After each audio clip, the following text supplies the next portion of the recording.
இல்லை, அது வந்து பல வகை காரணங்கள் சொல்கிறாங்க. அங்கே வந்து போய் அவர் இருக்கும்போது அங்கே தான் உட்காந்து இப்போ வந்து அந்த வீடெல்லாம் ஃபுல்லாக இதாக இருக்குது. அங்கே இருக்கும்போது பார்த்தீங்கன்னா உட்காந்து இவங்க அவர் அந்த நேரத்தில் யாரோ 2 பேர் வந்து போயிருக்காங்க, அவருடைய நண்பர்களாக வந்து போயிருக்காங்க, இதெல்லாம் பண்ணியிருக்காங்க. அவருடைய மரணத்தில் வந்து உங்களுக்கு அந்த உடல் ஆய்வு பண்ணும்போது அந்த பூச்சிக்கொல்லி மருந்துடைய இது தெரிஞ்சிருக்கு, இருந்திருக்குன்னு சொன்னாங்க. போஸ்ட்மார்ட்டமில் அவர் சொல்லியிருக்காங்க. அதுக்கு பிறகு வந்து இவங்க அவர் ரத்தம் கக்கி தான் செத்துருக்கார், ரத்த வாந்தி எடுத்திருக்காரு.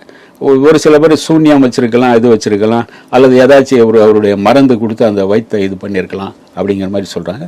ஒவ்வொருத்தர் ஒரு விதமாக சொல்லும்போது சிபிஐ கிட்ட அதுக்கு பிறகு தான் இந்த கேஸை கொடுத்தாங்க.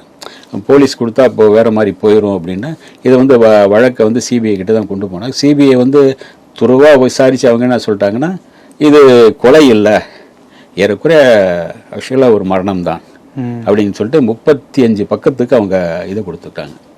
அதனால் அதுக்கு பிறகு அந்த இது பண்ண முடியல. இதை இப்படி தான் அந்த இதானது.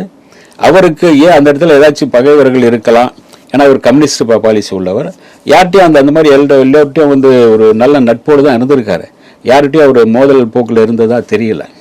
அதுவும் இல்லாமல் அந்த வீட்டில் தான் அவர் புதைச்சிருக்காங்க. அவர் வீட்டில் தான் புதைச்சி, அங்கே தான் அவர் பின்னாடி தான் அவருக்கு வந்து அந்த சமாதியெல்லாம் இருக்குது. அவருடைய மனைவியும் மகளும் கூட இப்போ இல்லை அங்கே.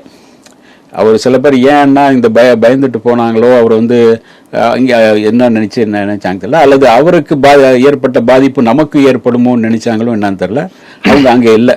வீடு பார்த்தீங்கன்னா பெரிய வீடாக இருக்குது, அப்படி தான் இருக்காது.